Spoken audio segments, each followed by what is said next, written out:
Muy bien, ¿se ven las diapositivas? Ya, perfecto. Muy bien. Continuando con la siguiente parte, que es la sangre. Ya hemos visto las cualidades de la sangre desde la serie roja, hemos visto la composición, el contraste del metabolismo de la hemoglobina, sus funciones, ¿no? Vamos con la siguiente parte, que es el metabolismo y la sangre. Las enfermedades metabólicas ya acompañaban a los seres humanos desde siempre. ¿Qué tan desde siempre? Esta imagen que ustedes ven a la izquierda es una estatuilla, una figura precolombina de una mujer.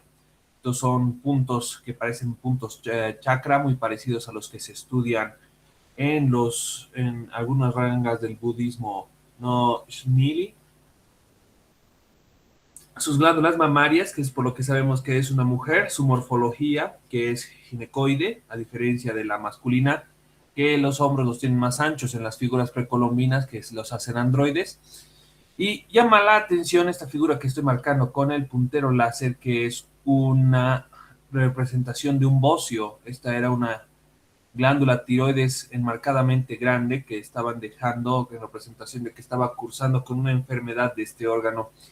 Incluso más antiguo que eso, en el 5600 antes de Cristo, ya se describían enfermedades de la sangre, por ejemplo, acá en este cuadro, que es una mezcla posterior de los egipcios con los etruscos, que venían de los de Roma, que nos mostraban en traducciones que estos son dibujos después de Cristo, pero el cuadro este de la descripción es antes de Cristo, en la que describía una enfermedad en la que los pacientes hacían pis y los bichos iban hacia la orina, atraídos por el azúcar. Y lo mismo cuando se extraía sangre. Fíjense qué interesante, le está tomando sangre de un punto de venopunción que nosotros utilizamos hasta el día de hoy, que es el pliegue del codo. La sangre también era muy dulce para los insectos, que muy probablemente estaban hablando de la enfermedad de la diabetes, que tanto por la orina como por la sangre estaban cubiertos de azúcar y hacía que los bichos se acerquen por eso.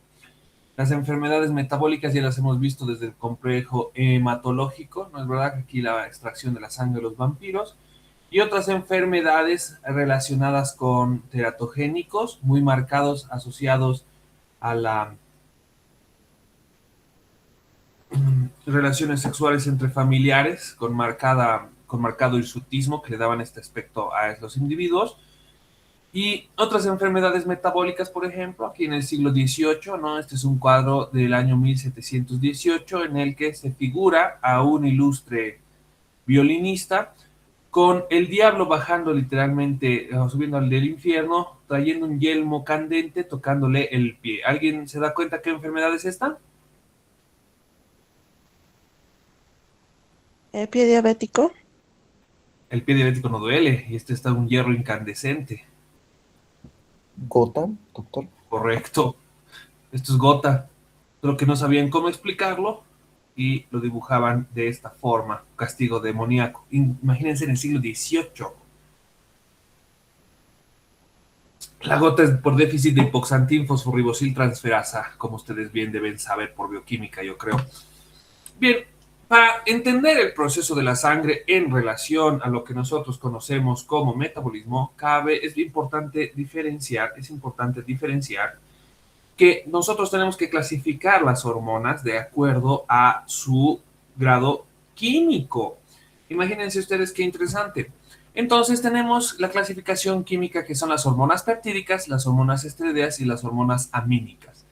Las hormonas peptídicas, como dice su nombre, ¿de qué estarán hechas? De péptidos, es decir, la combinación de dos o más aminoácidos con uniones covalentes que permiten que alcancen un tamaño importante, tan importante que, por ejemplo, no podemos orinarlas.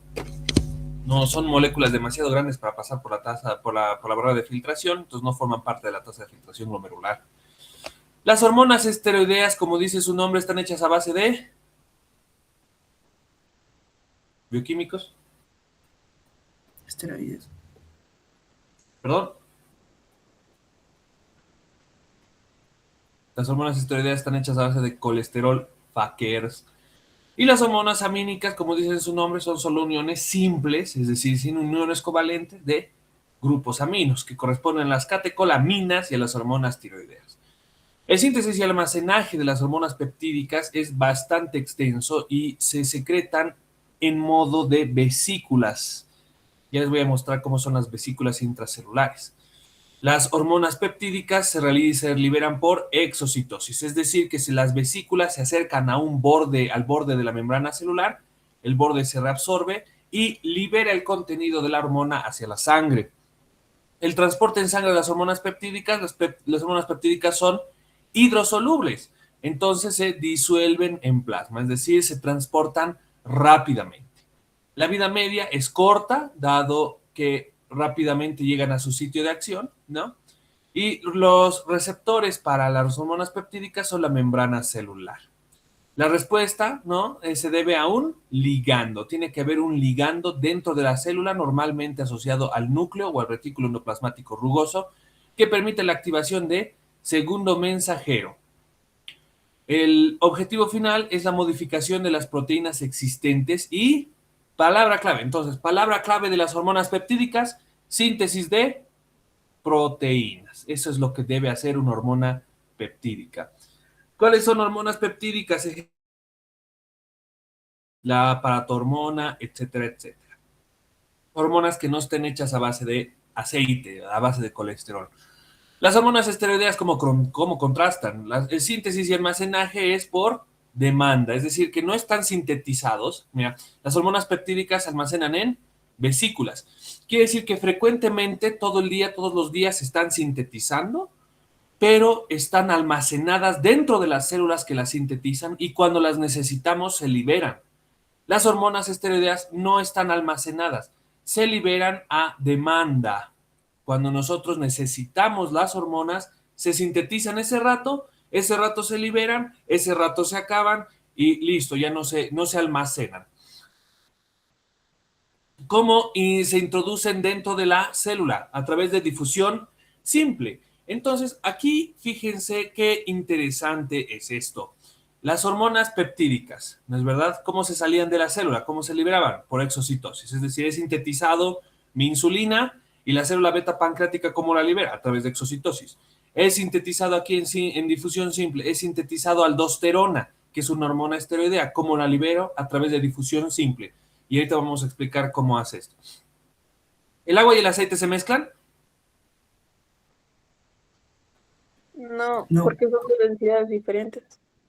Correcto, por lo tanto, una hormona esteroidea no puede disolverse en plasma, que es agua. Entonces, la hormona esteroidea, que está hecha de aceite, que está hecha de colesterol, necesita unirse a proteínas de transporte, carrier proteins, eso quiere decir proteína de transporte. Las hormonas esteroideas no son hidrosolubles. Tarda mucho tiempo que se muevan de un lado al otro en relación a las hormonas peptídicas. Pero estoy hablando de horas, sí. Estoy hablando de minutos, también. Vida media, las hormonas esteroideas tienen una vida media larga, de 15 minutos, hay aquí algunas que duran 60 minutos, y así, y así, y así. La ubicación del receptor, fíjense qué interesante. El receptor de la hormona peptídica está en la membrana celular, el receptor de la hormona esteroidea está en el núcleo, está directamente en el núcleo. La hormona esteroidea interactúa directamente con el núcleo. ¿Cuál es el efecto de una hormona esteroidea? La hormona peptídica activaba la vía del segundo mensajero y la hormona esteroidea la transcripción y transregulación de acciones no genómicas. ¿Qué quiere decir no genómicas? Que no son, que son, ¿cómo se llama? Que son proteínas exclusivamente funcionales, es decir, RNA mensajero no puede sintetizar ADN. Eso quiere decir. Respuesta general, igualito que las hormonas peptídicas, las hormonas esteroideas tienen que inducir a la síntesis de proteínas. Ejemplos de hormonas esteroideas, es decir, ¿qué hormonas tienen todas estas características? El estrógeno, los andrógenos y el cortisol. ¿Listo? Bien. Entonces, fíjense qué interesante, aquí está la clasificación según su composición química. Casi todas las hormonas amínicas vienen del mismo aminoácido que es la tirosina. Esta tirosina es el aminoácido básico precursor de todas las hormonas de aminoácidos que ustedes conocen. Fíjense, la tirosina, que tiene esta unidad química básica, que tiene un grupo hidroxilo y casi en el centro tiene grupos carboxilos con grupos hidrogenados en los extremos. Pero si yo, por ejemplo, le aumento un grupo carboxilo, ¿no es verdad?, en su pentágono, le vuelvo un grupo hidroxilo, fíjense acá está el grupo hidroxilo, se vuelve dopamina. Del grupo hidroxilo, por ejemplo, le quito el grupo hidroxilo de la cadena inferior, se vuelve norepinefrina, y de esto, por ejemplo, si yo le aumento un grupo hidrogenado, carboxihidrogenado, ¿no es verdad?, se vuelve epinefrina. En contraste, por ejemplo, con las hormonas tiroideas, ¿no es verdad? Si yo lo mantengo, pero le pongo toda una nueva unidad a través de un enlace covalente de oxígeno a otro grupo hidroxílico iodado, se vuelve una hormona tiroidea. Fíjense, aquí está, esta I es de yodo, el grupo hidroxilo para hacerlo hidrosoluble y el oxígeno, ¿no es verdad?, para mantener este enlace de manera permanente, pero que se pueda disolver. ¿Por qué quiere que se disuelva? Fíjense qué dice aquí.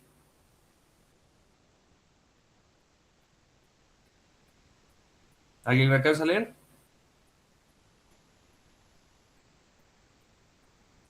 Dice T4. Esta es la tetrayodotironina y de tiroxina, perdón, y la T3, fíjense, ha perdido dos enlaces de yodo. Se vuelve triyodotironina, porque estos dos enlaces estaban unidos. Entonces, ¿no? Así es, este es el mecanismo de síntesis de catecolaminas, por ejemplo, que a partir de la tirosina se vuelven dopamina, de dopamina noradrenalina, de noradrenalina a adrenalina. ¿Quién tiene la respuesta? Pues el órgano. ¿Cuál es el órgano sintetizador de catecolaminas? ¿Dónde se sintetiza la adrenalina, señores?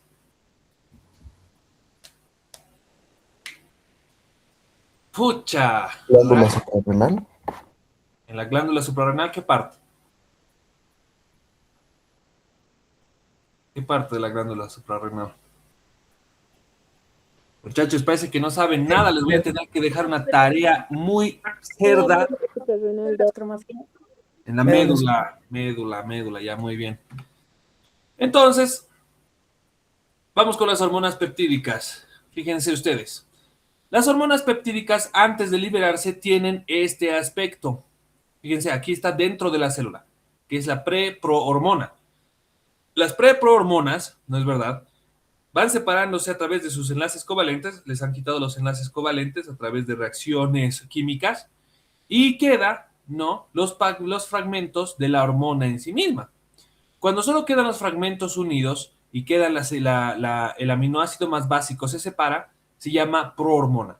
Cuando la prohormona se separa literalmente en la hormona que ya está listo para ser liberada por exocitosis, simplemente se llama hormona. Las hormonas peptídicas tienen que tener sí o sí, como ustedes deben saber por el nombre aquí, peptídico, ¿no es verdad?, sus enlaces covalentes, un enlace de aminoácido, un enlace de carboxilo y un enlace un hidroxienlace que le permita su hidrosolubilidad. Entonces, fíjense, siguiendo la regla, entonces tiene tres componentes la hormona peptídica, que son componentes que nosotros vamos a estudiar también con las hormonas esteroideas. Primer componente, solubilidad. Segundo componente, interacción con la membrana celular. Tercer componente, interacción con el núcleo celular. Entonces, ¿cómo vamos a nosotros a desarrollar este tema? Entonces, anótense, ¿la hormona peptídica es hidrosoluble? Sí, sí. Sí. ¿Interactúa directamente con la membrana celular? No. ¿Necesita un Receptor. receptor? Porque ¿de qué está hecha la membrana celular? ¿Alguien me recuerda? A ver, ¿es de fosfo? Fosfolípidos. Correcto. Y si es de fosfolípidos, entonces no es de péptidos. Entonces, son dos sustancias químicas opuestas que no pueden interactuar entre sí. Entonces, le damos un grupo aquí proteínico para que la hormona peptídica pueda ingresar, este es su receptor, pueda ingresar o tener su efecto en la célula. Entonces, hidrosolubilidad de las hormonas peptídicas, sí. Interacción con la membrana celular, no, entre paréntesis, requiere receptor de membrana. 3. Interacción con el núcleo celular, sí. El núcleo celular está lleno de aminoácidos, tiamina, etcétera, etcétera, adenina, uracilo, etcétera, etcétera, etcétera. Tiene el núcleo celular aminoácidos, por lo tanto no necesita un receptor, su interacción es directa. Y así es como se forma, fíjense. Aquí lo que estamos viendo, por ejemplo, es la formación de la insulina. El RNA mensajero es estimulado, ¿no es verdad?, por el péptido similar a insulina que se libera en el intestino después de que comemos. Eso lo van a aprender en Fisio 2. Nosotros estamos enfocados en la sangre. La preprohormona, el RNA mensajero sintetiza preprohormona en su retículo endoplasmático rugoso. Todo esto es en el retículo endoplasmático rugoso. La preprohormona se sintetiza a través de la señal, la secuencia de señal, que la secuencia de señal también es un aminoácido. Se sintetiza la insulina y aquí sigue siendo una preprohormona, porque fíjense, está dentro de la vesícula encerrada con 2 aminoácidos y con un aminoácido inútil. Entonces está dentro de la vesícula guardado, guardado, guardado, se separa de los péptidos y del péptido inútil y se vuelve prohormona. Se abre la vesícula en la membrana celular y es expulsada por exocitosis, que estamos viendo acá. Entonces, por ejemplo, cuando una persona tiene diabetes tipo 1, la diabetes tipo 1 es por una enfermedad autoinmune en la que el cuerpo identifica el páncreas como si fuera patológico. Entonces empieza a atacarlo como si fuera un tejido extraño, lo ataca y va destruyendo el páncreas. Entonces nosotros, ¿cómo podemos saber que sigue funcionando, por ejemplo, el páncreas? ¿Qué laboratorio solicitamos?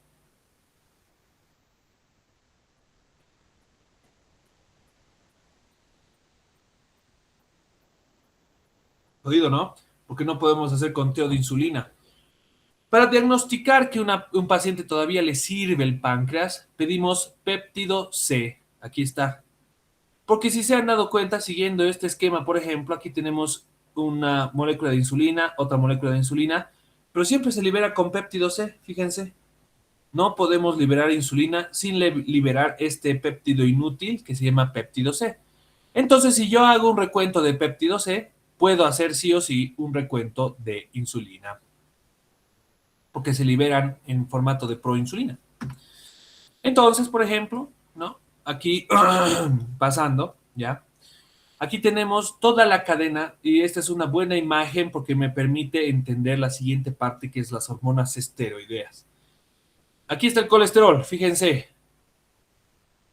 Su grupo hidroxilo y puros grupos hidrogenados. Por eso huele tan rico el alimento cuando está frito, por el colesterol.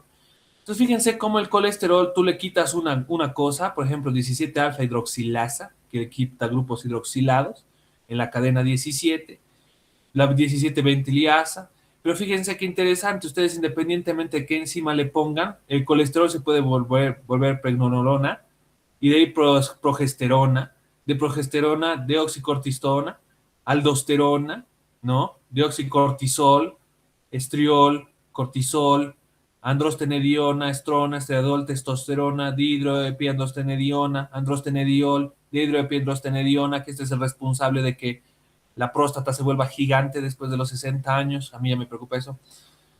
Entonces, fíjense cómo todas las hormonas esteroideas están relacionadas entre sí. Todas se tienen el mismo fundamento que es el colesterol. Pero fíjense qué interesante. Las hormonas esteroideas, sin embargo, ahora vamos con su transporte en sangre. El agua y el aceite no se mezclan, entonces, ¿tiene buena solubilidad la hormona esteroidea? No. Pero fíjense, en la membrana celular, la membrana está hecha de fosfolípidos. Correcto. Y la hormona esteroidea también está hecha de lípidos, por lo tanto, entra a la célula diana, a la célula objetivo, a través de difusión simple. No necesita una proteína de membrana, a diferencia, por ejemplo, de las hormonas peptídicas. Las hormonas peptídicas necesitan un receptor de membrana, pero las hormonas esteroideas, como están hechos del mismo material químico, se entran por difusión simple, agarran y se entran como si fuera su casa. Sin embargo, ¿cómo interactúan con el núcleo? El núcleo está hecho de aminoácidos, por lo tanto, el núcleo tiene que expresar un receptor nuclear para la hormona esteroidea, porque la hormona esteroidea no está hecha de aminoácidos y el núcleo sí está hecho de aminoácidos, a diferencia de la hormona peptídica, que como está hecha de aminoácidos y el núcleo también tiene adentro aminoácidos, interactúan de forma directa. La hormona esteroidea necesita un receptor nuclear para permitir la unión de aminoácidos hacia el núcleo celular. El resultado, sin embargo, es el mismo: transcripción de RNA mensajero y síntesis de proteínas. Entonces aquí vemos la comparación. Hormonas peptídicas, hidrosolubilidad, buena. Relación con la membrana celular de la célula diana, requiere proteína de transporte o receptora para ingresar a la membrana. Interacción con el núcleo, hormonas peptídicas, es directa. Hormonas esteroideas, necesitan una proteína de transporte, las hormonas esteroideas. Interacción con la membrana celular, difusión simple, son la misma condición química. Interacción con el núcleo celular, el receptor hormonal, necesita un receptor de hormona el núcleo para interactuar con la hormona esteroidea. Hasta aquí por hoy, porque es bastante para asimilar.